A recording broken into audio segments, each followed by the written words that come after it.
Hello and welcome to our new podcast, Inspiring Minds with Dr. Nabil.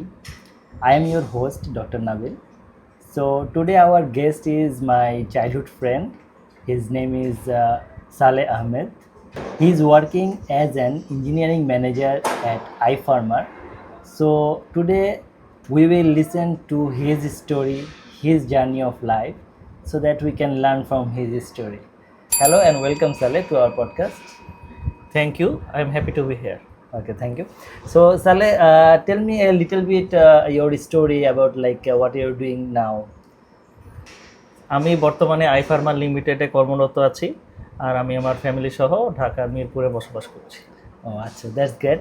So আমরা আসলে mainly জানতে চাচ্ছি যে আপনি যে আইফার্মার আছেন, তো সাধারণ মানে আমরা যেমন বা দর্শকরা তো জানেন না যে আইফার্মার জিনিসটা কি, আসলে কোম্পানিটা কি কাজ করে, একটু যদি আমাদেরকে বলতেন আর কি। আচ্ছা, আইফার্মার লিমিটেড হচ্ছে আমাদের দেশের একটি অ্যাগ্রি ফিনটেক কোম্পানি। আচ্ছা, আমরা সাধারণত ফার্মারদেরকে নিয়ে 360 ডিগ্রি সলিউশন দেওয়ার চেষ্টা করি থাকি। আচ্ছা, সো 360 ডিগ্রি সলিউশন যদি আমরা বলি সেটা কীরকম, প্রথমে ফসল ফলানো থেকে শুরু করে ফসল বিক্রি পর্যন্ত আমরা সার্ভিস দিয়ে থাকি। প্রথমে ফসল ফলাতে কি করা লাগে, বীজ কেনা লাগে, সো বীজ কিনতে টাকা দরকার হয়, সো আমরা ফাইন্যান্সিয়াল সাপোর্ট দিয়ে থাকি। আচ্ছা, দেন হচ্ছে আমি বীজটা রোপণ করলাম, তারপর কি দরকার হয়, আমার অ্যাডভাইজরি দরকার হতে পারে, তারপর আমার ফসলটা ঠিকমতো ফলবে কিনা ইন্স্যুরেন্সের দরকার হতে পারে, ওয়েদার অ্যালার্টের দরকার হতে পারে, এই ধরনের বিভিন্ন সার্ভিস আমরা দিয়ে থাকি। ফার্মার্সের যত ধরনের এই বীজটা বা এই ফসল ফলাতে যা যা লাগবে সব কিছুই আমরা প্রোভাইড করি। শুধু তাই নয়, ফসল হচ্ছে একটা সময় ম্যাচিউর হলো, তারপর কি করতে হবে, এটা বাজারে বিক্রি করতে হবে। সো কোনো ফার্মার যদি সেটা আমাদের কাছে বিক্রি করতে চায়, আমরা সেটা কিনেও নেই তার কাছ থেকে। আচ্ছা আচ্ছা, তাহলে তো খুবই ভালো হলো, মানে ফার্মার্সের অনেক চিন্তা দূর হয়ে গেল, মানে অনেক। জি, আমাদের টার্গেটই এটা যে আমাদের দেশের কৃষি খাতকে আমরা একদম সর্বোচ্চ পর্যায়ে উন্নীত করব। আচ্ছা, মানে আপনারা সবচেয়ে হেল্প করতেছেন, তো ভালো। তাহলে এই আইফার্মারে আপনি কতদিন ধরে কাজ করতেছেন? আইফার্মারে আমি আছি total 4 years and 2 months। 4 years and that's a long time. তো এর আগে কোথায় ছিলেন? মানে এর আগে সেবা প্ল্যাটফর্ম লিমিটেড নামে একটি কোম্পানিতে ছিলাম। আচ্ছা আচ্ছা, তো সেবা প্ল্যাটফর্ম তো আমরা জানি যে সার্ভিস প্রোভাইড করে বিভিন্ন হাউস হোল্ড বা বিভিন্ন সব ধরনের সার্ভিস। ওখান থেকে আইফার্মার মানে দুটো তো ডিফারেন্ট কোম্পানি, এখন কেমন লাগছে বা কেন সুইচ করা?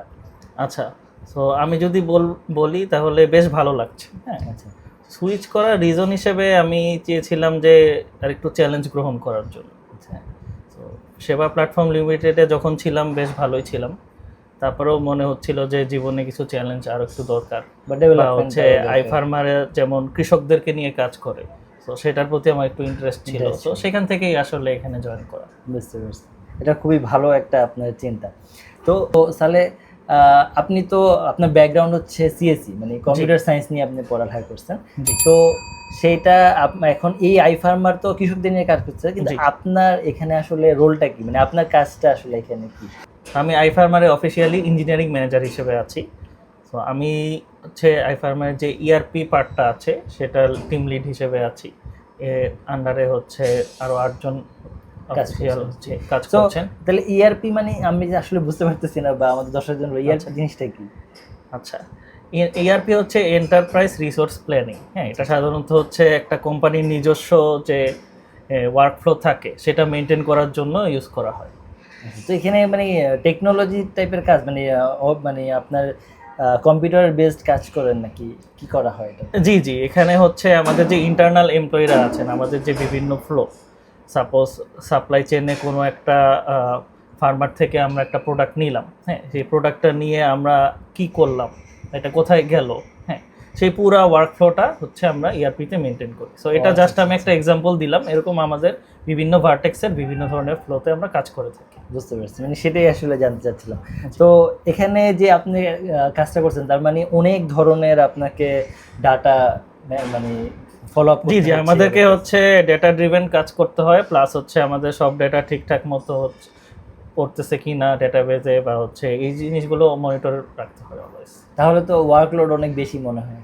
না, ওয়ার্কলোডের কথা যদি বলি, আইফার্মারের ওয়ার্কলোড হচ্ছে সম্পূর্ণ ব্যালেন্সড। হ্যাঁ, এখানে আমি যদি ওয়ার্ক লাইফ ব্যালেন্সের কথা বলি, আইফার্মার একটা ব্যালেন্স অবস্থায় আছে। আচ্ছা, তাহলে আপনার একটাই যে আপনি কাজ করছেন তো অনেক দিন হয়ে গেল, 4 বছরের বেশি। জি, তো তাহলে এই যে আপনার ডেইলি একটা ওয়ার্কিং রুটিন বা আপনারা কি কাজ করেন একটু যদি আমাদেরকে সংক্ষেপে বলতেন আর কি, যে আচ্ছা। ডেইলি টু ডেইলি কি কাজ করেন? আচ্ছা, ডেইলি টু ডেইলি আমরা হচ্ছে একটা স্প্রিন্ট মেনটেন করি অ্যাকচুয়ালি, মানে আমাদের কাজের ফ্লো যদি আমি বলি, যে স্প্রিন্টটা সাধারণত 3 উইকসের হয়ে থাকে। সো আমরা হচ্ছে আমাদের ইন্টারনাল স্টেক হোল্ডারদের থেকে কাজ নিই। অ্যাকচুয়ালি হচ্ছে ইন্টারনাল স্টেক হোল্ডারদের থেকে প্রোডাক্ট টিম কাজ নেয়, প্রোডাক্ট টিম থেকে আমরা কাজ নিই। সো ওটা হচ্ছে কাজ নিয়ে আমরা অ্যানালাইসিস করি, অ্যানালাইসিস পরে ডেভেলপমেন্ট শুরু হয়, ডেভেলপমেন্ট শেষে সেটা কিউএ করে আমরা আবার কাজটাকে বুঝিয়ে দিই। সো এই প্রসেসটাই আমরা ফলো করে থাকি। আচ্ছা, ঠিক আছে, ওকে তাহলে তাহলে আপনার আপনার নিজস্ব মানে পার্সোনাল যে আপনি অ্যাক্টিভিটি করেন অফিসে, তো একটা নর্মাল ডে আপনার কেমন যায়? আমাদের অফিস টাইমটা অফিসিয়ালি 10টা থেকে শুরু হয়। সো আমি চেষ্টা করি 9:30টার দিকে এখান থেকে রওনা দিয়ে 10টার মধ্যে অফিসে পৌঁছে যাওয়ার। সো অফিসে পৌঁছানোর পর আমি ফার্স্টে ক্যালেন্ডার চেক করি, ইমেল চেক করি, দেন একটা টু ডু লিস্ট থাকে। সো ওই টু ডু লিস্টটা চেক করি আজকের দিনে কী কী করতে হবে। আর যদি নতুন কোনো কাজ আসে তাহলে সেটা টু ডু লিস্টে অ্যাড করি। দেন হচ্ছে আমরা কাজ করি, টিমের সাথে কাজ করতে হয়। তো সেখানে বিভিন্ন ধরনের কাজ থাকে, মিটিংও থাকে। তারপর আমাদের অফিসিয়ালি অফিস শেষ হয় 6টার দিকে। সো 6টায় সবসময় বের হওয়া হয় না, মাঝে মাঝে হয়তো বা 6:45 বা 6:30, 6:15 এরকম বেজে যায়। অফিস শেষে দেন আমি বন্ধুদের সাথে সময় কাটাই। তারপর 1 ঘন্টা বা আধা ঘন্টা বন্ধুদের সাথে সময় কাটানোর পর আমি ফ্যামিলির সাথে সময় কাটাই। আচ্ছা, দ্যাটস গ্রেট। সো সালে, আপনার যে একটা টিম আছে বললেন যে যেটা জি। আপনার টিম লিডার, সো আপনার টিমে কয়জন আছে বা কেমন কাজের পরিবেশটা বা কার রোল কেমন? আচ্ছা, আমার টিমে টোটাল 8 জন ইঞ্জিনিয়ার আছেন। সো এর মধ্যে 2 জন সিনিয়র সফটওয়্যার ইঞ্জিনিয়ার, 2 জন সফটওয়্যার ইঞ্জিনিয়ার এবং 4 জন জুনিয়র সফটওয়্যার ইঞ্জিনিয়ার। ও আচ্ছা, তাহলে তো বড় টিম এবং সব ইঞ্জিনিয়ার নিয়ে টিম, খুবই রিচ টিম আপনার। জি। যাই হোক, আপনার কাজের এই যে আপনাদের যে কাজ করতেছেন আইফার্মারে, এখানে সবচেয়ে বেশি চ্যালেঞ্জিং বিষয় কোনটা মনে হয় বা আপনি ফেস করছেন এবং সেটা কিভাবে ওভারকাম করেন আপনারা? আচ্ছা, যদি চ্যালেঞ্জিং বিষয় বলি তাহলে আমাদের সেক্টরে চ্যালেঞ্জিং বিষয় হচ্ছে প্রবলেম সলভিং। আচ্ছা, তো ওইটা আমরা হচ্ছে সবচেয়ে বেশি চ্যালেঞ্জিং মনে করি, বিভিন্ন ধরনের প্রবলেম সলভিং থাকে। প্রবলেম বলতে So- মানে কেমন প্রবলেম, দুই একটা যদি উদাহরণ দিতেন।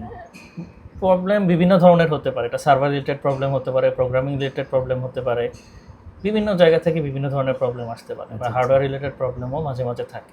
হ্যাঁ, সেই জিনিসগুলো হচ্ছে আমরা সবসময় সলভ করার ট্রাই করে থাকি, আমাদের সাধ্যমতো চেষ্টা করে থাকি। তো যদি এটা- হেল্প যদি আপনার দ্বারা হচ্ছে না, সাপোজ আপনার টিমের দ্বারা, এখন আপনি কি তখন অন্যদের হেল্প সিক করেন নাকি, বা কিভাবে কাজটা হয়? এটা যদি হচ্ছে, হ্যাঁ এটা তো অবশ্যই, যে আমাদের দ্বারা যদি মনে হয় যে এটা সময় লাগবে বা হচ্ছে ঠিকঠাকভাবে হচ্ছে না, তাহলে আমরা অন্য পার্সনদের শরণাপন্ন হই। বা তারপরেও যদি না হয় তাহলে আমরা বিভিন্ন টুলস বা হচ্ছে বিভিন্ন যে এআই আছে, চ্যাট জিপিটি বা ডিপসিক, সেগুলো শরণাপন্ন হয়ে থাকি। আচ্ছা, ঠিক আছে। তাহলে তাহলে আই ফার্মারে তো যেটা দেখতেছি যে আপনাদের একদিকে ইনভেস্টর আছে, যেহেতু এই যে ফার্মার্সদের সাথে, একদিকে ফার্মার্স একদিকে ইনভেস্টরস, জি। তো এই ব্যালেন্সটা কিভাবে হয় বা কিভাবে কাজটা করেন আপনারা? আচ্ছা, আমি যে বলেছিলাম ফার্মারদেরকে আমরা ফাইন্যান্সিং করে থাকি। সো এটার দুইটা পার্ট আছে, একটা হচ্ছে ব্যাংক ফাইন্যান্সিং আর একটা iFarmer financing. So iFarmer ফাইন্যান্সিংয়ে মেনলি হচ্ছে আমাদের রিটেল ইনভেস্টমেন্ট থেকে যেই টাকাটা আসে সেটাই আমরা ইনভেস্ট করে থাকি। রিটেল ইনভেস্টমেন্ট বলতে মানে যদি আমি মানে- ইনভেস্ট করতে চাই আই ফার্মায়, তাহলে সেটা কিভাবে করব? আচ্ছা, সেটাকেই আমরা রিটেল ইনভেস্টমেন্ট বলছি। আচ্ছা। আমাদের একটা অ্যাপ আছে আই ফার্মার নামে। সো এটা আপনি ডাউনলোড করে যখন যেই ফার্মটা হচ্ছে অ্যাক্টিভ থাকে আপনি সেই ফার্মে শেয়ার কিনতে পারবেন। মানে এটা কি কোনো টাইম থাকে যে? জি, এটা টাইম থাকে। এটা একটা ফার্মে আমাদের একটা টার্গেট থাকে। সাপোজ 100% বা হচ্ছে 100 মিলিয়ন পরিমাণ হচ্ছে যদি অ্যামাউন্ট উঠে আসে তাহলে হচ্ছে আমরা ওটা off ওটা করে অফ করে দিই আর কি, ওটা ও, কন্টিনিউ করি না। আর আরেকটা বলতেছিলেন যে ব্যাংক, ব্যাংক ফাইন্যান্সিং যেটা, সেটা হচ্ছে যে বিভিন্ন ব্যাংকের সাথে আমাদের হচ্ছে কন্ট্রাক্ট আছে। BRAC bank, city bank, EBL, one bank, Dutch Bangla bank, এরকম বিভিন্ন ব্যাংকের সাথে আমাদের হচ্ছে কন্ট্রাক্ট আছে। সো তারা হচ্ছে ফার্মারদেরকে আমাদের থ্রুতে ফাইন্যান্সিং করে থাকে। সেক্ষেত্রে মানে ফার্মারের কি সুবিধা হচ্ছে, মানে সে কি কম রেটে পাচ্ছে বা কি কি সুবিধা হচ্ছে তার? ফার্মারের সুবিধাটা এক্স্যাক্টলি ওইটাই আপনি যেটা বললেন, যে হ্যাঁ আমরা যেই রেটে দিচ্ছি ব্যাংক দিলে তার চেয়ে কম রেটে পাচ্ছি। ও আচ্ছা আচ্ছা। সো ইঞ্জিনিয়ারিং ম্যানেজার হিসেবে আপনি আছেন, তো ইঞ্জিনিয়ারিং ম্যানেজার হিসেবে কাজ করতে আপনার মানে সবচেয়ে বেশি কোন স্কিলটা আসলে দরকার আপনি মনে করেন? ইঞ্জিনিয়ারিং ম্যানেজার হিসেবে আমার মনে হয় লিডারশিপ স্কিলটা সবচেয়ে বেশি ইম্পর্টেন্ট। কারণ এখানে আপনি খুব ভালো কোডিং পারেন, হ্যাঁ, কিন্তু আপনার ম্যানেজমেন্ট বা লিডারশিপ স্কিল সেরকম নাই, তাহলে আপনি কখনোই সফল হতে একটা পারবেন টিম না। চালানো একটা টিম চালানো আর ভালো কোডিং পারা আসলে দুই জিনিস। তো সেই স্কিলটা আসলে আমার কাছে সবচেয়ে গুরুত্বপূর্ণ মনে হয়। কমিউনিকেশন, যেটা আমাদের এখন কমিউনিকেশন স্কিল, দেখা গেছে একটা টিমে তো বিভিন্ন ধরনের মানুষ থাকে, জি। বিভিন্ন ধরনের কথা হয়। জি, এখন এইগুলোকে ব্যালেন্স করে চলাটা আসলে লিডার, একজন লিডারের একটা গুরুত্বপূর্ণ এটা একটা স্কিল। সো ইঞ্জিনিয়ার হিসেবে, ইঞ্জিনিয়ারিং ম্যানেজার বা আপনার যে কাজটা, এখানে আপনার কেমন রিসোর্স লাগে সেটা যদি একটু বলতেন, তাহলে আমাদের অন্যরা সেই রিসোর্স সম্পর্কে জানতে পারতো। আচ্ছা, রিসোর্স বলতে আমরা দৈনন্দিন কাজে কি কি ইউজ করি সেটাই তো সেরকম। বোঝাচ্ছে। আচ্ছা, সো রিসোর্স বলতে আমাদের স্বাভাবিকভাবেই ল্যাপটপ লাগে, হ্যাঁ, এবং কিছু কিছু ক্ষেত্রে হয়তো মনিটর লাগে, দেন হচ্ছে যা লাগার কিছু কিছু ক্ষেত্রে কিবোর্ড বা মাউসও লাগে। ওটা আছে, কিন্তু সফটওয়্যার গুলো আপনারা কেমন ইউজ করতেছেন, মানে পারচেজ করা লাগে বা স্পেশাল পারচেজ করার ক্ষেত্রে হ্যাঁ, অবভিয়াসলি পোস্টম্যানটা পারচেজ করতে হচ্ছে পার পারসন, প্লাস হচ্ছে আমরা জেট ব্রেইনসের পোস্টম্যান বলতে মানে আমরা আসলে পোস্টম্যানটা হচ্ছে আমরা আমাদের যে ব্যাকএন্ড এবং অ্যাপের সাথে যে এপিআই কানেক্টিভিটিটা করি সেটার জন্য যেই যে আমরা টেস্ট করি, হ্যাঁ, এপিআইটা টেস্ট করার একটা টুল পোস্টম্যান। সো ওইটার জন্য হচ্ছে আমাদের পারচেস করা লাগতেছে পার পারসন, আমরা মান্থলি একটা সাবস্ক্রিপশন ফি দিচ্ছি, প্লাস হচ্ছে আমরা যেই আইডিটা ইউজ করতেছি মানে যেখানে আমরা কোডটা লিখি, হ্যাঁ, সো ওটার জন্য জেটব্রেইনস থেকে হচ্ছে আমরা সাবস্ক্রিপশন নিয়েছি, সো ওটা ইউজ করা হচ্ছে। এর পাশাপাশি যদি কমন হিসেবে বলি, হ্যাঁ, চ্যাট জিপিটির যে পেইড প্ল্যানটা আছে সেটাও আমরা হচ্ছে নিয়েছি। আচ্ছা আচ্ছা, এখন আসলে এআই বেসড সব কিছু হয়ে যাচ্ছে, এর জন্য এআই আসার পরে মনে হয় ওয়ার্কলোডগুলোও মানুষের কমে যাচ্ছে আর কি। আপনাদের ক্ষেত্রে কেমন হয়েছে? আচ্ছা, ওয়ার্কলোডটা 4 বছর আগে তো এত বেশি ছিল না আমার মনে হয়, মানে এখন যেভাবে এআইটা ওয়াইড স্প্রেড হয়ে গেছে। জি, এটা আপনি ঠিকই বলেছেন। আর আমি যদি বলি আরেকটু যে এআইটা আমার মতে আরেকটু ম্যাচিউরড হওয়া দরকার আমাদের ক্ষেত্রে, হ্যাঁ, সো এখনও আমার কাছে মনে হচ্ছে যে পুরোপুরি ম্যাচিউরড হয়নি, হয়তো বা খুব তাড়াতাড়ি হয়তো ম্যাচিউরড হয়ে যাবে।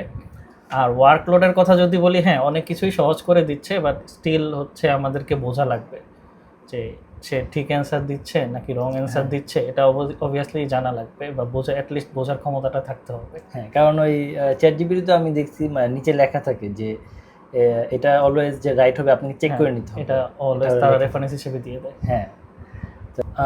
ওকে, তাহলে কলিগদের সাথে যে আপনাদের তো আরো অন্যান্য অনেকগুলো ক্রস টিম আছে, কলিগদের সাথে কিভাবে সম্পর্কটা মেনটেন করেন, বা আমরা যেটা সব অনেক সময় শুনি আর কি, যে অফিস পলিটিক্স, জি, যদিও এটা অনেক ব্যাপক হয়ে পড়েছে, তো অফিস পলিটিক্সটা বলতে কি বোঝাচ্ছে, বা আপনারা এটা কিভাবে মানে মেনটেনটা করেন, কারণ এটা তো একটা অবস্টাকল হইতে পারে। পলিটিক্স ওয়ার্ডটা অ্যাকচুয়ালি একটা নেগেটিভ ওয়ার্ড। সো কেউ যদি পলিটিক্স করতে চায় অ্যাকচুয়ালি আমার সাথে, অথবা ব্যাকবাইটিং বা যেটাই হোক নেগেটিভ কোনো কিছু স্প্রেড করতে চায়, সো জেনারেলি আমি সেটাকে এড়িয়ে চলার চেষ্টা করি। আচ্ছা, আর এছাড়াও আমাদের অফিসে একটি আলাদা টিম আছে যারা এই জিনিসগুলো নিয়মিতই হ্যান্ডেল করে। সেই টিমটা মানে কোন ডিপার্টমেন্ট সেটা হচ্ছে পিপল অ্যান্ড কালচার। সাধারণত আমরা অন্যান্য অফিসে এটাকে এইচআর বলে থাকি, আচ্ছা আচ্ছা, বাট আমাদের অফিসে এটাকে আমরা পিপল অ্যান্ড কালচার বলে থাকি, কারণ তারা শুধু হিউম্যান রিসোর্স করে এরকমই না, তারা আমাদের অফিসের কালচারটাও যেন ঠিক থাকে সেটা দেখাশোনা তো এটা তো আসলে একটা ইউনিক জিনিস, মানে আমি অন্য জায়গায় আমি শুনি নাই, মানে আইফার্মার একটা ইউনিক আইডিয়া করছে এটা, আসলে নামটা চেঞ্জ করে, কারণ এইচআর বলতেই অনেকে ভাবে যে আসলে এইচআর স্ট্রিক হবে, এই হবে, হ্যাঁ, ডিপার্টমেন্ট, কিন্তু ওইটা নামটাই এমন ভাবে দিচ্ছে যাতে মানুষ পজিটিভলি নেয় জিনিসটাকে। জি, বুঝতে পারছি। আচ্ছা, আমরা জানি যে অনেক অফিসে যখন এই যে আপনার টাকা পয়সা লেনদেনের বিষয় আছে, ফার্মারদেরকে ইনভেস্ট করতেছে, নিচ্ছে, তো এখানে কি কোনো করাপশন, যেটা বলে যে কখনো কি আইফার্মের এরকম হয়েছে যে কোনো করাপশন হয়েছে, বা আপনারা জানতে পারছেন যেহেতু ইনসাইডার আপনি? আচ্ছা, তো ছোটোখাটো করাপশন বা হচ্ছে আমাদের যারা ফিল্ড এজেন্ট আছে ফিল্ড লেভেলে, হ্যাঁ, তো ফিল্ড লেভেলে ছোটোখাটো একটু এরকম ইনসিডেন্ট হয়েছে, হ্যাঁ, বাট বড় কোনো ইনসিডেন্ট এখন পর্যন্ত আমার চোখে পড়েনি। না, সেক্ষেত্রে আইফার্মার ওইভাবেই মেনটেন করছে। হ্যাঁ, আইফার্মারের একটা আলাদা টিম আছে, স্টেক হোল্ডার রিলেশনশিপ একটা টিম আছে, সো ওই টিম এই জিনিসগুলো দেখাশোনা করে আর কি। আইফার্মার তো আসলে অনেকগুলো ভাগ দেখতেছি। জি জি, আইফার্মার অ্যাকচুয়ালি এখন বর্তমানে 16টা টিম আছে। কোম্পানিগুলো, জি, 16টা টিম, অনেক টিম থাকে। জি। সো তাহলে আইফার্মারে যে আপনি কাজ করছেন 4.5 বছরের মতো প্রায় অলমোস্ট, তো এর মধ্যে কোনো বিগেস্ট ফেল করছেন কিনা সেটা কি যদি একটু শেয়ার করতেন, বা ওটা কিভাবে ওভারকাম করেছেন আপনারা? আচ্ছা, তো আমাদের তো নানা ধরনের কাজ করা হয়, সবগুলো যে সাকসেসের মুখ দেখে জিনিসটা এমন না। অনেকগুলোই আছে ফেইলর, অনেকগুলোই আছে সাকসেসফুল। সো হ্যাঁ, এর মধ্যে আমি অনেকগুলোই ফেইলর মানে হচ্ছে অনেকগুলো কাজেই ফেল হয়েছি। বাট বিগেস্ট ফেইলর যদি বলা হয় তাহলে অ্যাকচুয়ালি কোনটাকে বলবো এই মুহূর্তে বলতে পারছি না, বাট যে কোনো একটা উদাহরণ বলতে পারেন, ছোটখাটো হলো। আচ্ছা, সো বিগেস্ট ফেইলর বলা যেতে পারে হ্যাঁ, যে একটা কাজ একটা সময় ছিল 2022-তে, যে অনেক বড় একটা কাজ করা হয়েছিল প্রায় 1 বছর ধরে, বাট শেষ পর্যন্ত ওটা সাকসেসফুল হয়নি। সো এটাকেই আমরা হচ্ছে বা আমার বিগেস্ট ফেইলর হিসেবে বলা যেতে পারে। সো এটাকে যদি ওভারকাম করা বা হচ্ছে মানে এটাকে আমি কীভাবে দেখি জিনিসটা যদি বলা হয়, যে হ্যাঁ মানে আমি মনে করি যে আমার কোনো একটা অ্যাপ্রোচে ভুল ছিল, এই কারণেই জিনিসটা সাকসেসের মুখ দেখেনি। এই কাজটা আবার হচ্ছে 2025 থেকে কন্টিনিউ হচ্ছে। সো এবার আমরা সব কিছু মাথায় রেখেই আগাচ্ছি যেন আবার সেম জিনিস না হয়। প্রিভিয়াস যে ভুলগুলো সেগুলো আগে করছেন, সেগুলো আইডেন্টিফাই করা হয়েছে এবং বর্তমান যে বিজনেস মডেল সেটার সাথে সামঞ্জস্য রেখে আমরা কাজটা করছি। ওকে, তাহলে এবার বেস্ট অফ লাক আপনার নেক্সট প্রজেক্টের জন্য। সো সো এটা গেল ফেলোরের কথা। এখন বিগেস্ট সাকসেস আপনি কেমন দেখবেন এই 4.5 বছরে, লাইক প্রমোশন অথবা কোনো আপনার সাকসেসটা একটু যদি বলতেন। আচ্ছা, সো বিগেস্ট সাকসেস বলতে আমি যে ইআরপিটার কথা বললাম, আমি প্রায় শুরু থেকেই এটার সাথে জড়িত। সো এটার প্রথমে সেরকম কোনো নাম ছিল না, স্বাভাবিকভাবেই নতুন একটা জিনিস হচ্ছে, নাম ঠিক করার কোনো ইয়ে নেই। তারপর এটা নামকরণ করা হলো আইকোর। সো প্রথম মানুষজন ওভাবে ইউজ করতো না, বিভিন্ন ধরনের কমপ্লেন আসতো, বাট এখন আলহামদুলিল্লাহ আমাদের অফিসে প্রায় সকলেই এই জিনিসটা ইউজ করতেছে। সো এটাকেই আমি আমার আইফার্মারের লাইফের বিগেস্ট সাকসেস বলতেছি। এটা কি মানে আমরা একটু যদি সহজ ভাষায় বলতেন। আচ্ছা, এটা একটা ইআরপি সিস্টেম, সহজ কথায়, যে এটা হচ্ছে আমাদের যে ইন্টারনালি আমরা যেসব কাজ করে থাকি, হ্যাঁ, সেটা যে মনিটর করা। জি, বুঝতে পারছি। সো আর আমরা জানি প্রত্যেকটা ইন্ডাস্ট্রিতে বা প্রত্যেকটা সেক্টরেই আমরা কারো না কারো দ্বারা অনুপ্রাণিত হই, বা কেউ আমাদের অ্যাজ এ মেন্টর থাকে যে আমাদেরকে সামনে আরও বেশি কাজ করার অনুপ্রাণিত করে। জি। তো এরকম প্রফেশনাল মেন্টর আপনার কি আইফার্মারে কেউ আছে কিনা, বা এর আগেও বলতে পারেন যে প্রফেশনাল মেন্টর শেয়ার করতে পারেন? আচ্ছা, প্রফেশনাল মেন্টরের কথা যদি বলেন তাহলে আমি বলবো হ্যাঁ, সেবা প্ল্যাটফর্ম লিমিটেডের আগে আমি আরেকটা কোম্পানিতে কাজ করতাম, ক্লাউড আইটি লিমিটেড। সো ওখানকার যিনি সিটিও ছিলেন সাজেদ ভাই, তো উনি হচ্ছে আমার প্রফেশনাল মেন্টর হিসেবে আমি ওনাকেই হচ্ছে মানে আপনার প্রফেশনালে অনেক হেল্প করছেন উনি? জি, উনি আমাকে অনেক দিক নির্দেশনা দিয়েছেন, কিভাবে কি কাজ করতে হবে বা কিভাবে কাজ করলে হচ্ছে সাকসেসফুল হওয়া যায়, কোন বিষয়গুলো এড়িয়ে চলতে হবে, কোন বিষয়গুলো হচ্ছে আমাদের মাথায় রেখে কাজ করতে হবে, সে বিভিন্ন ধরনের হেল্প করেছেন উনি।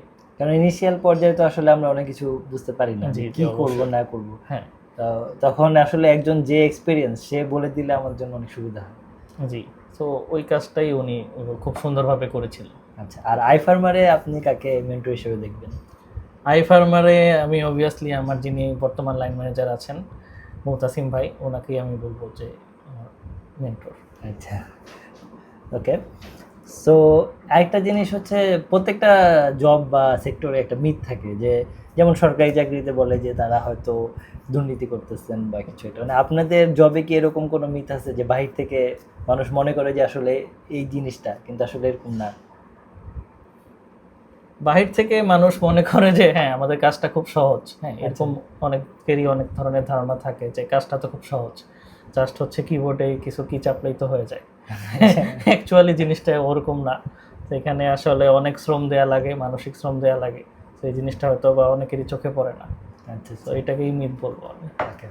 তো তাহলে আমরা জানি যে যে কোনো সেক্টরে বর্তমানে নেটওয়ার্কিং ইজ ভেরি ইম্পর্ট্যান্ট।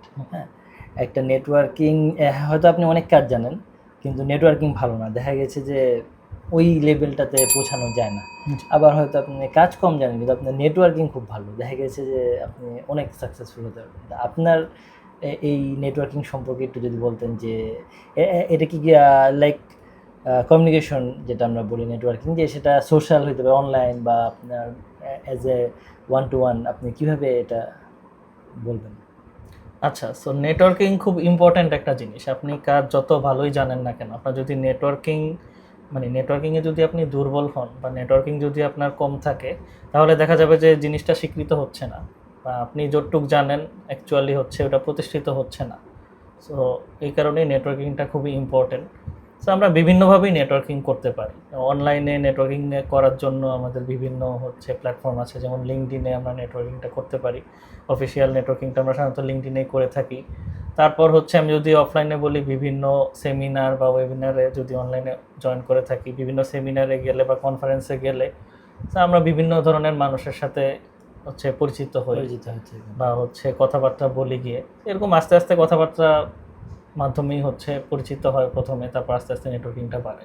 হ্যাঁ, মানে তাদের কাজ সম্পর্কে আপনি জানতেছেন, আপনার তাদের কাজ সম্পর্কে হ্যাঁ জানা হয়, আবার বা ধরেন আমার একটা কাজটা জিনিস, জানানো হয়। যেমন আপনারা কাজ করতেছেন এখন, এই কাজটা সঠিক জায়গায় যদি মানে না জানানো যায়, তাহলে হয়তো তারাও জানবে না যে কি হচ্ছে আসলে কাজটা। হ্যাঁ, তাদের কাছেও জিনিসটা অজানাই হ্যাঁ, থাকবে। এই জন্য পার্সোনাল স্কিলটা আসলে ওই যে যেটা বললাম, যে নেটওয়ার্কিং থাকলে একটা বেস্ট জায়গাতে যদি আপনি ওইটা অ্যাপ্রোচ করতে পারেন, তখন ওইটার ভ্যালুটা আসলে পাওয়া যাবে। না হলে দেখা গেছে আপনি পারতেছেন কিন্তু স্কিলটা আর ডেভেলপ হচ্ছে না, ওইখানেই থেকে যাচ্ছে। এটাও একটা ফ্যাক্টর। নেটওয়ার্কিং খুবই ইম্পর্টেন্ট আসলে। জি, আমাদের লাইফে নেটওয়ার্ক। দেখা গেছে যে আমরা একাডেমিক অনেক কিছু শিখি, কিন্তু এখন জব লাইফে এসে দেখা গেছে যে অনেক নতুন নতুন জিনিস শিখতে হচ্ছে। তো এখন আপনার কি মনে হয় যে আগে থেকে এমন একটা জিনিস যেটা আগে থেকে পারলে ভালো হতো, দেখা গেছে জবে এসে আপনি শিখতেছেন, এরকম কি, যাতে পরবর্তীতে যারা দেখতেছেন তারা আগেই যাতে শিখে এগিয়ে থাকতে পারে আর কি?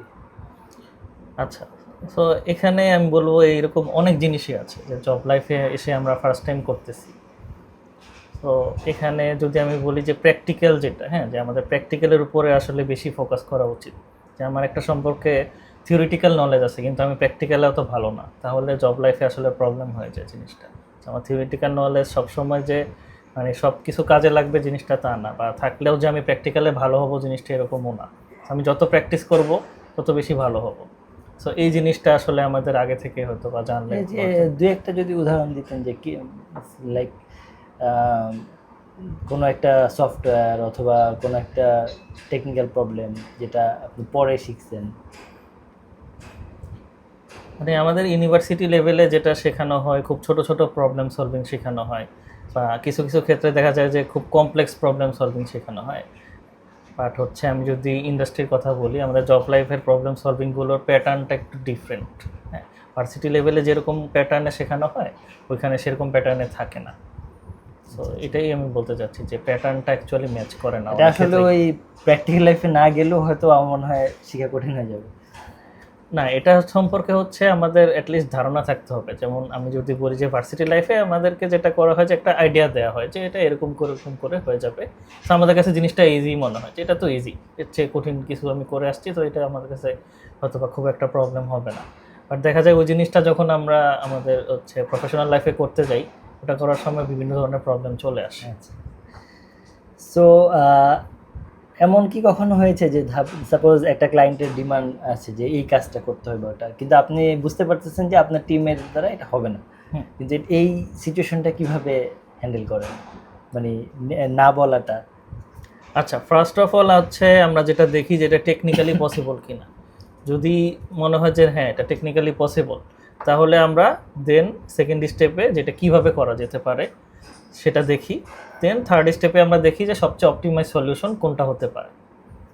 আর যদি ফার্স্ট স্টেপেই আমরা ফেল হই যে না এটা করাটা আসলে ফর নাও ইম্পসিবল, তাহলে হচ্ছে আমরা যতটা সম্ভব ট্রান্সপারেন্ট থাকার চেষ্টা করি ক্লায়েন্টের সাথে, বা আমাদের যে হচ্ছে স্টেক হোল্ডার থাকে তাদের সাথে ট্রান্সপারেন্ট ওয়েতে কথাবার্তা বলা হয় যে না এই জিনিসটা এই ওয়েতে করাটা পসিবল না, বা এটার একটা অল্টারনেটিভ ওয়ে আমরা তখন প্রপোজ করি যে এই অল্টারনেটিভ ওয়েটা এভাবে করা হচ্ছে জিনিসটা যে আমার যে প্রবলেমটা সেই প্রবলেমটার সলিউশন করা যেতে পারে। তো তখন হয়তো বা একটা নেগোসিয়েশন হয় যে অল্টারনেটিভ ওয়েটা আমরা কীভাবে করতে পারি বা কি এই টাইপের হয়। বাট সবসময় চেষ্টা করা হয় যেটা বললাম যে ট্রান্সপারেন্ট থাকাটা। যদি পসিবল হয় আমরা সবসময় হচ্ছে কমিউনিকেট করবো যে হ্যাঁ এটা পসিবল, বাট আমরা এই ওয়েতে হয়তো বা কিছু টাইম নিয়ে কাজটা করবো আর কি। আচ্ছা, সো এরপরে ধরেন অফিস এনভায়রনমেন্ট যেটা বলে যে কেমন, মানে আই ফার্মের এনভায়রনমেন্টটা কেমন লাগে আপনার কাছে? অফিস এনভায়রনমেন্ট আই ফার্মারেরটা আলহামদুলিল্লাহ খুবই ভালো। হ্যাঁ, আমি বলবো যে আমি এই পর্যন্ত যতগুলো অফিসে কাজ করেছি তার মধ্যে আই ফার্মারের এনভায়রনমেন্টটা একটু ডিফারেন্ট, খুবই ভালো, খুবই ফ্রেন্ডলি, এবং কিছুক্ষণ আগে যে বললাম যে তাদের কালচারটা খুবই রিচ। সো ওভারঅল আমার কাছে সব মিলিয়ে ভালোই লাগে। ইভেন আপনাদের রিক্রিয়েশনের জন্য মনে হয় কিছু ব্যবস্থা করে? হ্যাঁ, রিক্রিয়েশনের জন্য হচ্ছে আমাদের কোয়ার্টারলি বা হচ্ছে হাফ ইয়ারলি হচ্ছে টিম ডিনারের ব্যবস্থা আছে, প্লাস হচ্ছে আমরা হচ্ছে অ্যাপ্রিসিয়েশন গিফট দিয়ে থাকি যারা বেস্ট পারফর্মার হয়ে থাকে, প্লাস হচ্ছে ইয়ারলি আমাদের একটা রিট্রিটের ব্যবস্থা করা হয়। ভালো। তো টিমে যদি আপনার টিমে হোক অথবা অফিসে দেখা গেছে যে আপনার কোনো ফ্রেন্ড বা বন্ধু আছে বা পূর্ব পরিচিত আছে, তো সেটা তো প্রফেশনালি অ্যান্ড পার্সোনালি কীভাবে ওখানে মেনটেনটা করেন? আচ্ছা, তো প্রফেশনাল লাইফ আসলে প্রফেশনাল লাইফ, হ্যাঁ। সো এখানে আসলে পার্সোনাল ইমোশনের কোনো জায়গা নেই। সো এখানে যতই বন্ধু থাকুক, ভাই থাকুক, আমরা সবসময় জিনিসটা, বা আমি পার্সোনালি সবসময় জিনিসটা প্রফেশনালি হ্যান্ডেল করি।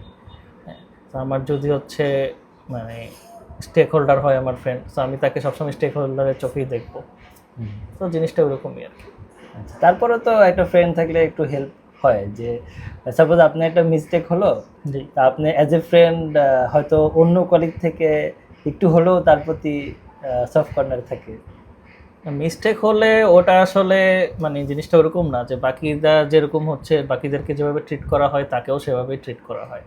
কারণ আমি যে প্রথমেই বললাম যে প্রফেশনাল লাইফে আসলে আমাদের প্রফেশনালি থাকা উচিত সবার। আচ্ছা আচ্ছা। এমন কি কোনো সিচুয়েশন হয়েছে যে ধরেন আপনি যখন টিম লিডারে আছেন, জি, তো কারো কাজ ভালো লাগতেছে না বা সে বারবার মানে নেগেটিভ কাজ করতেছে, তো তাকে হয়তো বা টার্মিনেট করতে হতে পারে, বা আপনি তো রিকমেন্ড করবেন যে এরকম হয়ে সিচুয়েশন হয়েছে কি না, কেমন হয় জিনিস সিচুয়েশন? জি, এই সিচুয়েশনে আমাকে একবার পড়তে হয়েছিল যে একটা আমার একটা এমপ্লয়ি হচ্ছে প্রবেশন পিরিয়ডে ছিল, তো সেই সময় হচ্ছে তার পারফরমেন্স ভালো না থাকাতে তার সাথে আমরা কন্টিনিউ করিনি। সো এই জিনিসটা হচ্ছে তাকে মানে খোলামেলা ট্রান্সপারেন্টলি বলা হয়েছে যে আপনি হয়তো বা অন্য কোনো একটা সেক্টরে বেস্ট, বাট এই আপনি এখন যে কাজটা করতেছেন, হ্যাঁ, সেটার জন্য হয়তো আপনি পারফেক্ট ম্যাচ না। সো আপনি যেটার জন্য পারফেক্ট ম্যাচ আপনি সেটা করলেই হয়তো বা বেটার হবে, আরও ভালো করতে পারবে। আরও ভালো করতে পারবেন। বুঝতে পারছি। এছাড়া প্রফেশনাল এই যে এত কাজ বা এত কিছু দেখা গেছে, অনেক সময় আমরা লো ফিল করি, যে গিভ আপ করে দিতে চাই, যে ভাল লাগতেছে না। হ্যাঁ, এটা তো হয়, সবারই হয়। তো সেইটা কিভাবে মানে মোটিভেট করে, যে আবার কিভাবে কন্টিনিউ করেন, কোন জিনিসটা মোটিভেট করে? এখানে আমি বলবো যে আমি যেই উদ্দেশ্য নিয়ে কাজে এসেছিলাম সেই জিনিসটাই আমাকে মোটিভেট করে, যে আমার অ্যাকচুয়ালি টার্গেটটা কী, আমার অ্যাকচুয়াল ফোকাসটা কী, প্রবলেম সলভ করা, মানুষের জীবনকে সহজ করা।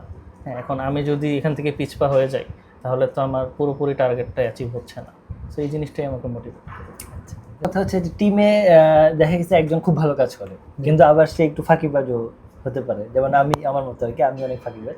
তো যদি এরকম হয় যে টিম, কিন্তু এখন তাকেও আবার দরকার যেহেতু সে কাজ ভালো করে, তো সেটা কিভাবে ম্যানেজ করেন, বা আপনি অ্যাজ এ মেন্টর বা কিভাবে কাজ করেন? আচ্ছা, সো আমি সবসময় চেষ্টা করি টিমের মধ্যে ডিসিপ্লিনটা হচ্ছে মেনটেন করার। হ্যাঁ, সো আমি বিশ্বাস করি যে ডিসিপ্লিন যদি মেনটেন হয় তাহলে ফাঁকি দেওয়ার চান্সটা একটু কম থাকে। বিভিন্ন রিপোর্টিং বা হচ্ছে টাইম টু টাইম কাজ পার্সোনালি করানো, আপনি অবশ্যই অ্যাপ্রোচ মানে করেন কিনা? আচ্ছা, সো তারপরেও যদি দেখা যায় যে হচ্ছে না, তার কাজটা হচ্ছে একটু কম করা হচ্ছে, হ্যাঁ, সে হয়তো বা সে সুপারস্টার বা রকস্টার, বাট হচ্ছে সে একটু ফাঁকিবাজ, তো তখন দেখা যায় যে হ্যাঁ, যে কোনো কিছুতেই কাজ হচ্ছে না, তখন তাকে পার্সোনালি বলা হয় যে আসলে এই জায়গায় হচ্ছে তোমার গ্যাপ আছে, সেই গ্যাপগুলো ফিল আপ করা দরকার। হ্যাঁ, পার্সোনালি বললেই আগে ভালো, কারণ না হলে দেখা গেছে যে প্রবলেম আরও। না, মানে আমি যেটা বললাম যে আমাদের কমন যেই রুলসগুলো আছে, তো সেই রুলসগুলোতে যখন সে হচ্ছে মানে একটু পিছিয়ে থাকবে বা এগুলো সে মেনটেন করবে না, তখনই তো আমি তাকে ফাঁকিবাজ হিসেবে আইডেন্টিফাই করব। তারপর হচ্ছে তাকে পার্সোনালি রিচ করা আর কি, যে কোনো একটা টিমের সামনে বা আমার নিজের টিমের সবার সামনে জিনিসটা এরকম না, পার্সোনালি প্রথমে রিচ করা, যে হ্যাঁ, যে তুমি যেগুলো করতেছো বা এগুলো হয়তো বা ঠিক হচ্ছে না, বা তুমি নিজেও বুঝতেছো না, তো জিনিসটা দেখো। হ্যাঁ, অবশ্যই আমি মনে করি যে সেকেন্ড চান্স অবশ্যই দেওয়া উচিত। এখন আপনি যদি ফার্স্টেই এটা সমস্যা হলো, আপনি আপনার ওই যে এইচআর ডিপার্টমেন্ট বা ওখানে জানাই দিলেন, তাহলে তো আসলে ও সেকেন্ড চান্স এখন পর্যন্ত এমন সিচুয়েশন হয় না যে এইচআর এর কাছে পর্যন্ত যাওয়া লাগছে, সাধারণত এর আগেই জিনিসটা রিজলভ হয়ে হ্যাঁ, গেছে। একজন আইডিয়াল লিডার সেটাই হওয়া উচিত আমার মনে হয়।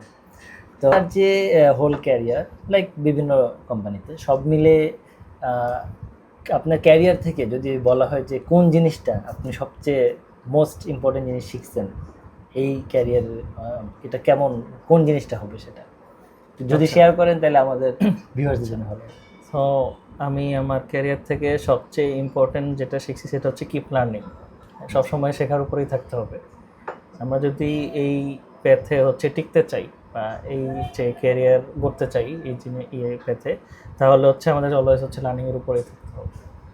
যে কোনো বিকল্প যদি আপনি কেউ মনে করে যে আমি সব শিখে ফেলছি তাহলে তো আর ডেভেলপ না, এটা যদি কেউ মনে করে তাহলে তো আসলে জিনিসটা হবে না। কারণ শেখার তো আসলে শেষ নেই, প্রতিনিয়তই নতুন নতুন জিনিস আসতেছে আর নিজেকেও ডেভেলপ করতে হয় নিজেকেও প্রতিনিয়ত। এখন যদি আপনি একটা স্কিল পারেন, আমি যেটা বিশ্বাস করি যে একটা স্কিল আমরা পারি, এখন ওটা নিয়ে আমরা বসে আছি যে হ্যাঁ আমি এটা পারি, তাইলে তো আর সামনের না, এটা 5 বছর পরে অবসোলেট হয়ে যেতে পারে, তখন ওই চিন্তাটা আমাকে করতে হবে যে এটা যদি অবসোলেট হয়ে যায় তাহলে আমি কি করব। অবশ্যই তো সবসময় লার্নিং সবসময় নিজেকে হচ্ছে আপডেট রাখতে হবে এবং লার্ন করতে হবে। সো আপনার আরেকটা যদি আমি বলি যে কেউ একজন ফ্রেশার এখন এই ক্যারিয়ারটা পার্সু করতে চায়, আপনি যেই ক্যারিয়ারে এখন আছেন, তো তাকে আপনি কি অ্যাডভাইস দিবেন? ধরেন মাত্র সে ভার্সিটি শেষ করলো, এখন সে এই ক্যারিয়ারে আসতে চায় আপনাদেরকে দেখে, আচ্ছা কি অ্যাডভাইসটা দিবেন তাকে? আচ্ছা, ফার্স্ট অফ অল বেসিকটা স্ট্রং করতে হবে। Programming basic, data structure, algorithm বেসিকটা খুবই স্ট্রং করতে হবে। দেন যদি বলি তাহলে অলওয়েজ প্র্যাকটিসের উপর থাকতে হবে, প্র্যাকটিস করতে হবে। শুধু যেটা বলছিলাম একটু আগে যে থিওরিটিক্যাল নলেজ থাকলেই হবে না, জিনিসগুলো প্র্যাকটিসের মধ্যে থাকতে হবে এবং নিজে নিজে প্রজেক্ট করার ট্রাই করতে হবে। দেন হচ্ছে হতাশ হওয়া যাবে না বা ধৈর্য হারালে হবে না। যে আমি একটা জিনিস পারতেছি না, আমি হতাশ হয়ে গেলাম, এই জিনিসটা হওয়া যাবে না। আজকে পারতেছি না, কালকে পারতেছি না, পরশু হয়তো বা পেরে যাবো। সো এটা সবসময় মাথায় রাখতে হবে। এবং তাদেরকেও আমি বলতে চাই যে কিপ লার্নিং, শেখাটাকে ভালোবাসতে হবে। আচ্ছা আচ্ছা, এই জিনিসটা খুবই ইম্পর্টেন্ট। এখানে ডিপ্রেশনে পড়া যাবে না, ডিপ্রেশনে পড়া। কারণ এইটা একটা আরেকটা আপনার টপিক হচ্ছে যে আমরা যখন ভার্সিটি থেকে বের হই বা গ্র্যাজুয়েশন শেষ হয়, তখন দেখা গেছে যে সবাই একটা অনিশ্চয়তায় পড়ে যায় যে এখন কি করবে, চাকরি বা নাই, যেটা স্বাভাবিক, সবার তো আর এত ফ্যাসিলিটি থাকে না। তো এই আপনার ক্ষেত্রে এরকম হয়েছিল কিনা, বা এটা কীভাবে ওভারকাম করছিলেন যে এই ডিপ্রেশন ফেজটা আর কি, যে ওটা বাদ দিয়ে না আমাকে আগে যেতে হবে, আবার শিখতে হবে নেক্সট? আচ্ছা, আমার ক্ষেত্রে অ্যাকচুয়ালি ওরকম হয়নি। আমি জব হচ্ছে যখন আমি ভার্সিটি গ্র্যাজুয়েশন কমপ্লিট করি তারপর পরই জবটা পেয়ে গেছিলাম। সো আমিও এটাই বিশ্বাস করি যে আমার যদি স্কিল থাকে এবং হচ্ছে যেসব জিনিস আমার একটা জব পাওয়ার জন্য জানা দরকার সেগুলো যদি আমার জানা থাকে তাহলে কোনো না কোনো এক জায়গায় আমার জব হবেই। হ্যাঁ, সেটা তো অবশ্যই কোনো না কোনো এক জায়গায় তো হয় সবার। কিন্তু অনেক সময় দেখা গেছে আমাদের দেশে যে একটা কালচার আছে যে এখন আমাকে গভর্নমেন্ট জব করতে হবে। আচ্ছা, ঠিক আছে, তো আমি বিসিএসসি পিছিয়ে দৌড়াইতেছি বা আমি ওই জবটাই আমার লাগবে।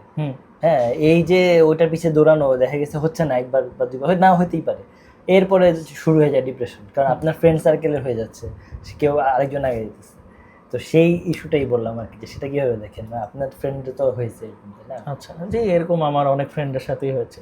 সো আমি যদি বলি পার্সোনালি, আমি জিনিসটা দেখি যে আমি নিজের প্রতি সবসময় হচ্ছে ফোকাস থাকবো। হ্যাঁ, যে কার কী হচ্ছে এই জিনিসে আমি ফোকাস না করে নিজে আমি কতটুকু স্কিল ডেভেলপমেন্ট করলাম, নিজে হচ্ছে আমি কতটুকু শিখলাম, একটা জব পাওয়ার জন্য আমার কতটুকু শেখা প্রয়োজন, আমি ওটুকু শিখতে পারছি কি না, সেই জিনিসটার প্রতি হচ্ছে আমার ফোকাস করতে হবে। আর একটা জবের পিছে আমি মনে করি যে সারা জীবন পড়ে না থেকে একটা নির্দিষ্ট সময় পর্যন্ত ফোকাস করা উচিত। আমি যদি দেখি যে না এটা আমার দ্বারা হচ্ছে না, তাহলে আমাদের বিকল্প কোনো একটা হচ্ছে চিন্তা করা উচিত। সো আরেকটা হচ্ছে এই যে ধরেন আমাদের বিশেষ করে বাংলাদেশে আর কি, তো গভর্নমেন্ট সেক্টর, প্রাইভেট সেক্টর, এইটা নিয়ে আপনি একটু যদি আপনার ইয়েটা বলেন, কমেন্টসটা দেন যে কীভাবে দেখেন। আচ্ছা, গভর্নমেন্ট সেক্টর বা গভর্নমেন্ট জব অবশ্যই ভালো জব আমাদের দেশের পার্সপেক্টিভে। জবে হচ্ছে জব সিকিউরিটি থাকে, যেটা সবাই বলে থাকে অ্যাকচুয়ালি। হ্যাঁ, জব সিকিউরিটিটাই মেইন। হ্যাঁ, কোনো টেনশন থাকে না। না, পেনশনের কথাটা বলছিলাম যে আপনার মানে প্রাইভেটে তো এই জিনিসটা আসলে কম, কিন্তু সরকারি চাকরিতে যেটা হয় সুযোগ সুবিধা তো আছেই, যেটা আমরা সবাই জানি বাংলাদেশে।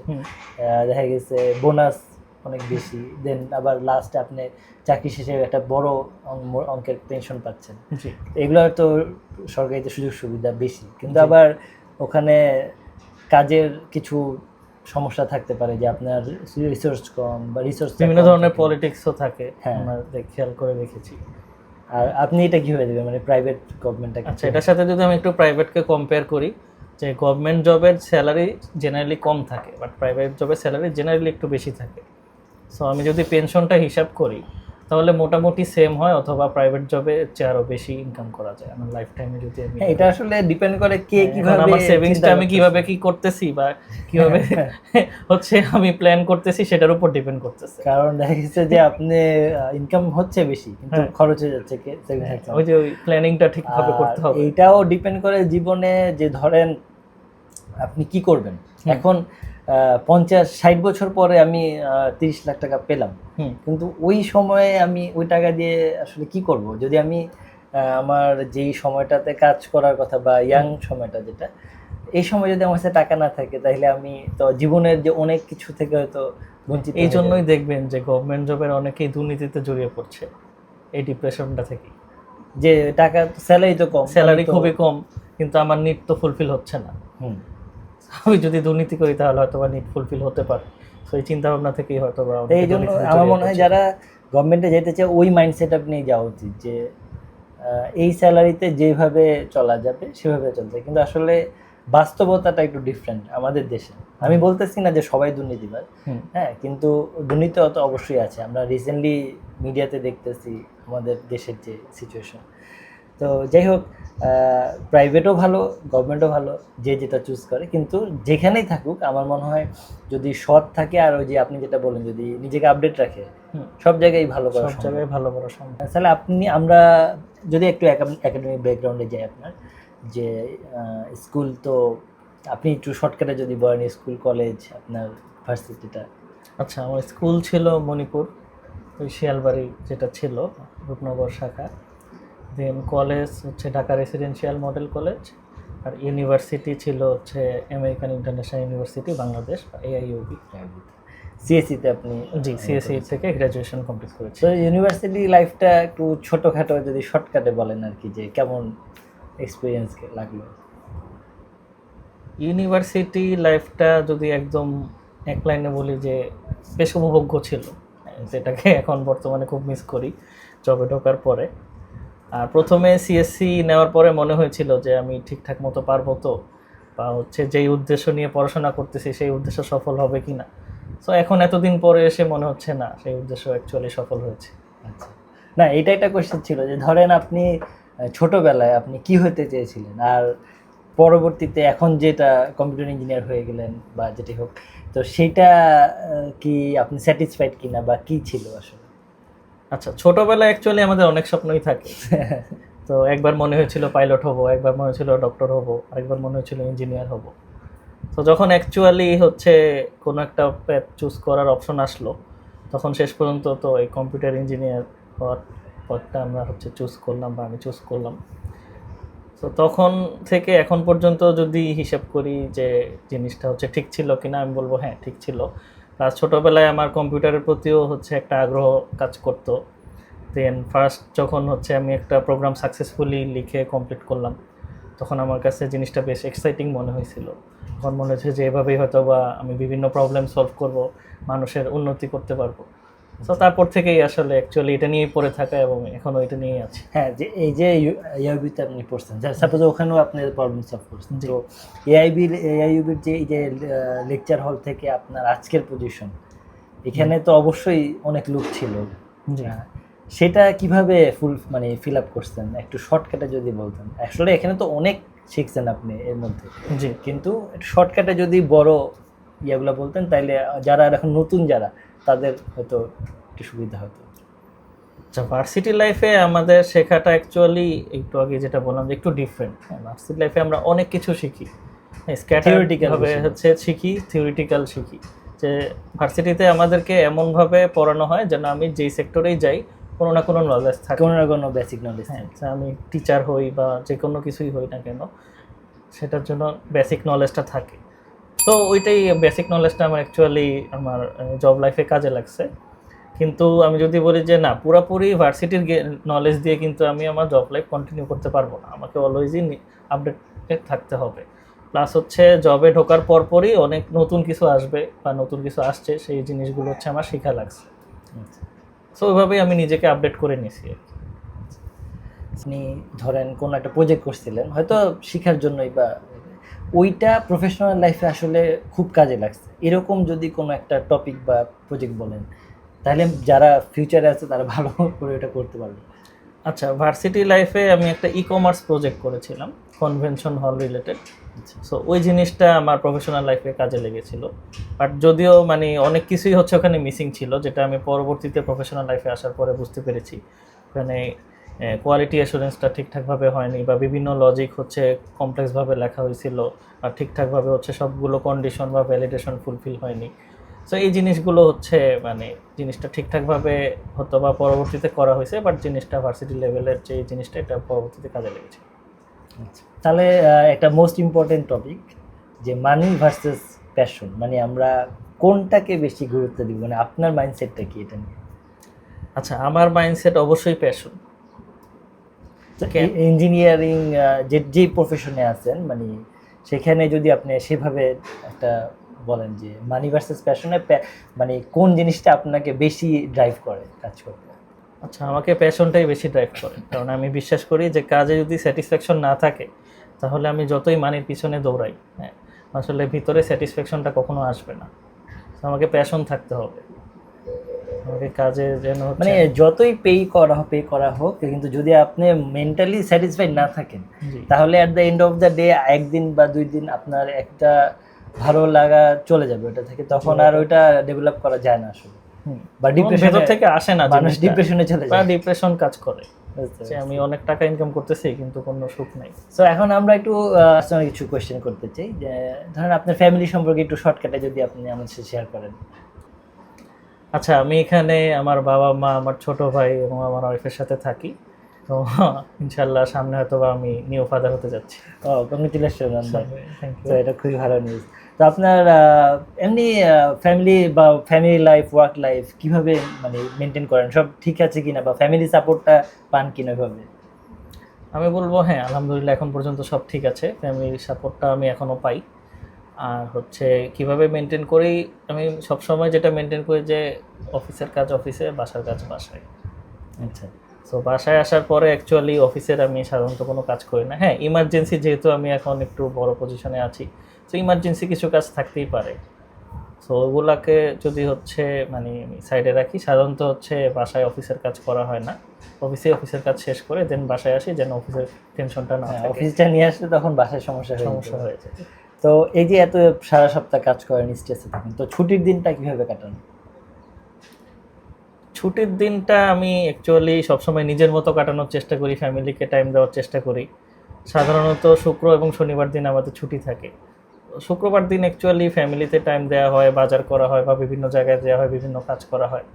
তো এভাবেই কেটে যায়। আর শনিবার দিনটা চেষ্টা করি ফ্যামিলি নিয়ে ঘুরতে যাওয়ার। আচ্ছা, তো এভাবেই অ্যাকচুয়ালি কেটে যায়। আচ্ছা। তো আরেকটা, আচ্ছা, কাজের তো অনেক স্ট্রেস থাকে, তো স্ট্রেস ম্যানেজমেন্টটা কীভাবে করেন? লাইক ফ্যামিলি টাইমটা বেশি দেন বা সাপোর্টিভটা কীভাবে করেন? স্ট্রেস ম্যানেজমেন্ট যদি বলতে হয় যে কাজের ফাঁকে আমি হচ্ছে গ্যাপ দিই, যখন দেখাই যে আমার স্ট্রেসটা বেশি তখন হচ্ছে আমি একটু গ্যাপ দিই, গ্যাপ দিয়ে জিনিসটা চিন্তা করি যে এটা কীভাবে প্ল্যান করলে কীভাবে কী হয়। বা যদি কখনো মনে হয় যে আমি আমার স্পাউস বা প্যারেন্টসের সাথে জিনিসটা শেয়ার করা দরকার, সেটাও করি আর কি। তো তাদের থেকেও যদি নতুন কোনো আইডিয়া আসে সেটা ইমপ্লিমেন্ট করার চেষ্টা করি। এমন কিছু কি আছে যে মানুষ আপনার সম্পর্কে ভুল ধারণা ভাবে, যে এরকম ভুল কোনো ধারণা আছে, সেটা যদি ক্লিয়ার করতে চান? হ্যাঁ, সেরকম আছে যে মানুষ মনে করে যে আমি অ্যাকচুয়ালি সব কিছুরই সলিউশন জানি বা সব কিছুই সলিউশন করে ফেলতে পারি। তো এটা অ্যাকচুয়ালি ভুল, সব কিছু সলিউশন তো আমার অ্যাকচুয়ালি জানা নেই। হ্যাঁ, তো কখনো কখনো অনেক প্রবলেমের সলিউশন করতে অথবা যে টাইম ম্যানেজমেন্ট একটা ইস্যু আছে, যে দেখা গেছে মানুষ ভাবে হয়তো আপনি মানে ফ্রি আছেন, মানে তাদেরকে সময় দিচ্ছেন না, কিন্তু এখন আপনাকে হয়তো ওয়ার্ক লাইফ দিতে হচ্ছে, ফ্যামিলি টাইম দিতে হচ্ছে, সেটা তখন আমি চেষ্টা করি যে একটু ট্রান্সপারেন্ট কমিউনিকেশন করার, যে আমি এই জিনিসটা হয়তো বা নেক্সট ওয়ার্কিং ডেতে দেখবো, এই টাইপের একটা কমিউনিকেশন করা হয় আর কি। আচ্ছা। তো এমনি এখন আমরা একটু ফানি সাইডে বলতে পারি যে আপনার লাইফের কোনো ফানি ঘটনা, লাইক পুরা হোল লাইফে আপনার যে কোনো একটা ফানি ঘটনা যদি মনে পড়ে। আচ্ছা, ফানি ঘটনা যদি বলি, স্কুল লাইফের একটা ঘটনা মনে পড়ে গেল। যে স্কুল লাইফে সাধারণত আমাদেরকে কি করা হতো, খাতা দেখিয়ে আবার নিয়ে যাওয়া হতো। হ্যাঁ, তো তখন হচ্ছে নাম্বারটা অনেকের আমাদের মনে থাকতো না। তো আমার কাছে জিনিসটা হচ্ছে কেমন যেন লাগতো। সো আমি হঠাৎ একদিন ঠিক করলাম যে এই জিনিসটা তো আমি লিখে রাখতে পারি। সো দেখা যেত যে ক্লাসের সবার 1 থেকে 60 বা 1 থেকে 65 পর্যন্ত যারা আছে সবার নাম্বার, সব সাবজেক্টের আমি জিনিসটা কালেক্ট করে রাখতাম। তো এই জিনিসটা আসলে তখন হয়তো বা খুব ইন্টারেস্টিং মনে হতো, বাট এখন জিনিসটা খুব ফানি মনে হয় আর কি। আচ্ছা, যাই হোক, আরেকটা ইম্পর্টেন্ট কোয়েশ্চেন যে এই যে এত কাজ, তো কাজের মাঝে রেস্ট বা নিজের জন্য সময় বা নিজের সেলফ কেয়ার সেটা কেমন করে নেন বা কতটুকু সময় পান? আচ্ছা, এখানে আমি একটু স্ট্রিক্ট মেনটেন আচ্ছা এখানে আমি একটু স্ট্রিক্টলি জিনিসটা মেনটেন করি। আমি সবসময় চেষ্টা করি রাত 11টার মধ্যে ঘুমিয়ে পড়ার, এবং হচ্ছে ফজরের সময় 5টা বা 6টার দিকে উঠে যাও। আচ্ছা। সো নিজের জন্য সময় বলতে আর হচ্ছে উইকেন্ডে অলওয়েজ ট্রাই করি যে যেন হচ্ছে কোনো জব লাইফের কোনো কাজ না আসে, সবসময় নিজেকে টাইম দেওয়ার বা পরিবারকে টাইম দেওয়া। তো এই জিনিসটা আমি মেনটেন করার চেষ্টা করি। আচ্ছা, যদি একটা ফানি কোয়েশ্চেন বলতে চাই যে যদি সাপোজ টাকা কোনো সমস্যা না, তাহলে আপনি এভরিডে লাইফে কি করতেন? মানে যদি কোনো প্রবলেম না হতো, আমি অবভিয়াসলি ট্রাভেলিংয়ে বেরিয়ে পড়তাম। আচ্ছা, মানে পুরো ওয়ার্ল্ড ট্যুর দিয়ে দিতেন? পুরো ওয়ার্ল্ড ট্যুর দিয়ে দিতাম, যতদিন লাগে। নিজের কোনো স্টার্ট আপ তো সবাই শুরু করতে চায়, তো এই টাইপের যদি কেউ শুরু করতে চায়, মিনিমাম বা আপনার পরিকল্পনাটা যদি একটু বলেন। আচ্ছা, সো পরিকল্পনা যদি বলি, হ্যাঁ, প্রথমে তো একদম ছোট থেকে শুরু করতে হয়। সো মিনিমাম 2টা রুম হচ্ছে আমরা ভাড়া নেওয়ার চেষ্টা করবো বা ইউজ করার চেষ্টা করবো, যেভাবেই হোক। একটা রুমে হয়তো বা ইঞ্জিনিয়াররা কাজ করবে, আর একটা রুমে হচ্ছে আইডিয়া জেনারেশন বা স্ট্র্যাটেজিক প্ল্যানগুলো হবে। সো ওখানে আমার ইচ্ছা আছে যে মিনিমাম প্রথমে খুব বেশি না, মাত্র 5-6 জন ইঞ্জিনিয়ার নিয়ে হচ্ছে কাজ করার। দেন হচ্ছে আস্তে আস্তে হচ্ছে আমাদের যখন ইনভেস্টমেন্ট আসবে বা হচ্ছে আমাদের কোম্পানি আস্তে আস্তে যখন বড় হবে, তখন হয়তো ইঞ্জিনিয়ারের সংখ্যাটা বাড়বে। বুঝতে পারছি। ওকে, তাহলে তো আমরা এখন আমাদের এই সেগমেন্টে একটা র্যাপিড ফায়ার কোশ্চেন অ্যান্সার করবো। জাস্ট বেশি চিন্তা করবেন না, জাস্ট অ্যান্সার দিবেন, আর যদি আপনার অ্যান্সার দিতে মন না চায় ওটা পাস করে দিবেন। ওকে, সো কোডিং না মিটিং, কোনটা ভালো লাগে বা কোনটা অপছন্দ? মিটিং অপছন্দ। রিয়াক্ট না ভিউ? রিয়াক্ট। ওকে, এডাব্লিউএস না জিসিপি? এডাব্লিউএস। তো রাতের মানুষ না সকালের পাখি? সকালের পাখি। ওকে, সবচেয়ে পছন্দের প্রোগ্রামিং ল্যাঙ্গুয়েজ? পিএইচপি। পিএইচপি। যদি ইঞ্জিনিয়ার না হতেন তাহলে কোন পেশা নিতেন? ডক্টর। ডক্টর? ও, that's great answer. So why iFarmer? Why not other companies? Pass. Pass. Okay, ChatGPT না stack overflow? ChatGPT. Bug না ফিচার রিকোয়েস্ট, কোনটা বেশি annoying? Bug. Okay, iOS or android? Android. Android. So start up or নাকি কর্পোরেট? Start up. Remote না office, টিমের জন্য কোনটা আইডিয়াল? অফিস। ওকে, মানি না ইম্প্যাক্ট, এখনকার জবে কোনটা বেশি ড্রাইভ দেয়? ইম্প্যাক্ট। ওকে, একজন সফল ইঞ্জিনিয়ারের একটা এক্সট্রা শব্দের সংজ্ঞা বলবেন? Pass. Okay, morning start a business, what would it be? Software industry, software firm. Okay, coffee না টি? কফি। ওকে, চটপটি না ফুচকা? চটপটি। পিজা না বিরিয়ানি? বিরিয়ানি। বাঙালিদের বিরিয়ানি পছন্দ। যাই হোক, ramen or Maggi? Ramen. Okay, most dislike vegetable? করলা। ওকে, আমারও করলা। সুইট অর সল্টি, কোনটা পছন্দ? Salty. Okay, Netflix or book? Netflix. Okay, নেটফ্লিক্সের ফেভারিট শো কি? Squid game. ওরে বাবা। Okay, Facebook or Instagram? Instagram. Okay, pen or keyboard? Keyboard. Okay, এখন আর কেউ লিখতে পছন্দ করেন আর কি। Okay, science or art? Science. Okay, beaches or mountains? Mountains, Mountains. Cats or dogs? Cats, So no miss morning ritual, মানে সকালে কোনটা মিস দেন না সাধারণত? Breakfast. Okay. Football or cricket? Football, football. Favourite player? Ronaldo, Cristiano Ronaldo. Okay, আমারও Cristiano Ronaldo. So listen or speak? Listen, okay. Alone time or social time? Alone time. Okay okay. Your superpower? Listening. Okay. Biggest fear? Pass. Luck or hard work? Hard work. Work hard or work smart? Work smart. Okay. Success is in one word? Hard work. Meaning of life in one sentence? Satisfaction. আমরা আমাদের পডকাস্টের closing পার্টে, শেষ পার্টে চলে এসেছি। তো আমি closing পার্টে ফার্স্টে জিজ্ঞেস করতে চাই যে সাপোজ আপনার এই যে প্রফেশন বা লাইফ, আপনি এখান থেকে মোস্ট ইম্পর্টেন্ট কী শিখছেন, যদি আরেকবার আমাদেরকে ছোটো করে বলতেন। আচ্ছা, সো মোস্ট ইম্পর্টেন্ট থিং যেটা আমি শিখছি যে আমাদের প্রতিটা ক্ষেত্রে জীবনে অনেস্ট থাকা দরকার। হ্যাঁ, সো আমরা ছোটোবেলায় হয়তো পড়ছি honesty is the best policy. So আমার কাছে মনে হয়েছে আসলে এটা বেস্ট পলিসি। আচ্ছা, গুড। সো আরেকটা আমাদের হচ্ছে দর্শকদের, সাপোজ আমি কোনো কোয়েশ্চেন হয়তো করি নাই, আপনি হয়তো এক্সপেক্ট করছেন এটা করবেন না, অ্যান্সার দিতে চান, এমন কিছু, বা আমাদেরকে কিছু শেয়ার করতে চান, এরকম কিছু থাকলে আমাকে একটু বলুন। না, এরকম কোনো কিছু আপাতত মনে হচ্ছে না।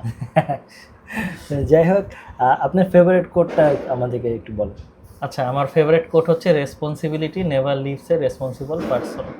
ওকে, that's a good one. So responsibility never leaves a responsible person. জি। ওকে।